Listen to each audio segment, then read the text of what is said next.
Tweet करते हैं, सब कहते हैं कि हमारा गर्व है, सारे जितने भी नेता हैं हम इंक्लूडेड इसमें, हम सब कहते हैं कि ये सबसे बड़ी बात है, देश के लिए अच्छा है, ये है, इन्होंने देश का गर्व सम्मान रखा है। और आज जब सड़क पे बैठी हुई हैं, जब कह रही हैं कि हमारी बात सुन लीजिए, हमारे साथ गलत हुआ है, तो कोई सुनने को तैयार नहीं।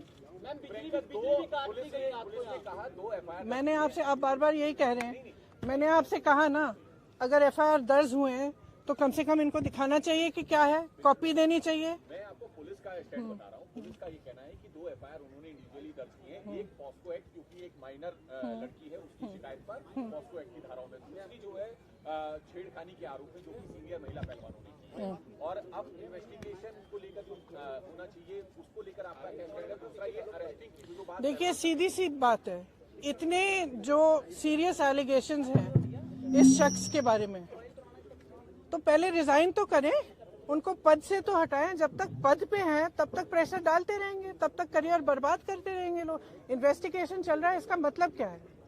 मतलब क्या है? अगर वो आदमी उसी पद पे है जहां सबसे ज्यादा पावर है सबके ऊपर, सारे प्लेयर्स के ऊपर, इनके करियर को बर्बाद करने के लिए, इनको तंग करने के लिए, प्रेशराइज करने के लिए, तो फिर आप कैसे कह सकते हैं कि एफआईआर इन्वेस्टिगेशन? क्या मतलब है इसका? पहले रिजाइन करिए, उसको हटाएं पद से, उसका पावर तो लीजिए। जिस पावर, जिस सत्ता ने उसको इनेबल किया है कि वो ये सब करे, पर पहले वो तो हटाइए। पहलवानों का ये भी कहना है कि क्योंकि रूलिंग पार्टी के सिटिंग एमपी हैं और इस वजह से भी कार्रवाई में देरी हुई है। आपका देखिए, जो मैं सुन रही हूँ, जो मुझे बताया गया है, और मैं पूरी तरह से बिलीव करती हूँ, क्योंकि ये लड़कियां जो हैं इतनी मेहनत करती हैं, इतनी ट्रेनिंग के लिए, इतने शोषण इनको देखने पड़ते हैं, इतना करना पड़ता है एज इट इज, अपनी फैमिलीज के लिए, परिवार के लिए, देश के लिए, प्रदेश के लिए इतना कर रही हैं, तो कुछ कह रही हैं कि इनके साथ, और एक नहीं कह रही है, बहुत सारी ऐसी लड़कियां हैं जिनके साथ ये सब हुआ है। तो मैं समझना चाहती हूँ, एक्चुअली मैं समझना चाहती हूँ कि सरकार इनको बचा क्यों रही है।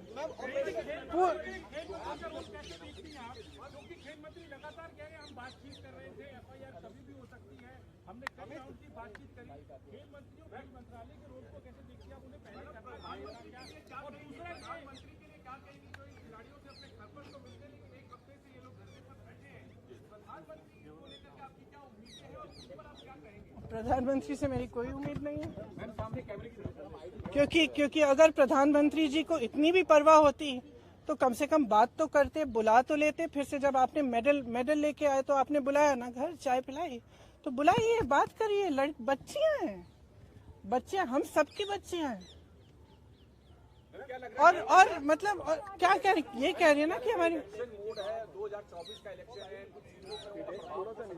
अब भगवान जाने। मैं आपसे पूछ रही हूँ कि भाई इस आदमी को बचाने के लिए इतना सारा क्यों किया जा रहा है, जब इतनी सारी लड़कियां जिन्होंने देश के लिए इतना किया है, अपने परिवारों के लिए किया है, प्रदेश के लिए किया है, देश के लिए किया है, और इतना मतलब पर्सनल संघर्ष है इनका, आप देख सकते हैं, इन्होंने इतना किया है और आप उसको बचा रहे हैं। भाई इनको बचाओ ना। हमारे देश के बारे में ये क्या कहता है अगर हम अपने बच्चियों को नहीं बचा सकते?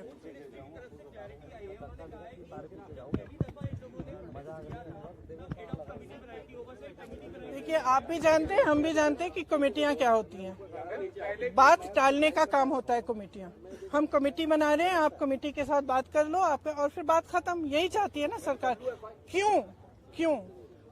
चाहे आप उत्तर प्रदेश के एक गांव में देखिए, चाहे कहीं पे भी देखिए, जब महिला का शोषण होता है तो सरकार मौन हो जाती है, चुप हो जाती है। उस बेचारी महिला को हर जगह जाकर एफआईआर दर्ज नहीं होता, एफआईआर दर्ज होता है तो उसकी कॉपी नहीं मिलती। ये कोई नई कहानी नहीं है, लेकिन इन लड़कियों में इतना दम है, इतना आत्मविश्वास है और इतनी करेज है, ब्रेवरी है कि ये लोग खड़े हैं और कह रहे हैं कि हम ये होने नहीं देंगे। तो पूरा देश, मैं आपको बता सकती हूँ कि प्रधानमंत्री जी पहचाने नहीं पहचाने, इनके मंत्री पहचाने नहीं पहचाने, इनकी सरकार पहचाने नहीं पहचाने, पूरा देश इनके साथ है, पूरा देश। और सिर्फ ये सरकार उस आदमी को बचाना चाहती है। सबसे पहले उस आदमी को उस पद से हटाइए, सबसे पहले। ये तो सब देखिए, जैसे ही महिला खड़ी होती है सारे लूपहोल निकल जाते हैं, तमाम ऐसी अफवाहें फैलाई जाती हैं, उस महिला को भी के बारे में भी उल्टी सीधी चीजें कही जाती है, हमेशा आपने देखा है। लेकिन देखिए ये संघर्ष करने वाली महिलाएं हैं, इन्होंने एज इट इज बहुत फेस किया हुआ है और ये फेस करेंगी, ये मुझे समझ में आ रहा है। इसके अलावा यूपी में कई है। आपने तो बहुत पूछ लिया। ऑपरेशन शीश महल में टाइम्स नाउ ने दिखाया कि अरविंद केजरीवाल ने अपने घर में 44 करोड़ उन्होंने खर्च किया सिर्फ इंडिया डिजाइन। देखिए आपको पोलिटिसाइज करना है ये सब, नहीं तो मैं चली जाती हूँ, क्योंकि इसीलिए मैं, यही तो बात है। तो एक्शन तो तब होगा जब पब्लिक प्रेशर आएगा। फ्रैंकली आज ये स्थिति है कि पब्लिक इनके साथ है। पब्लिक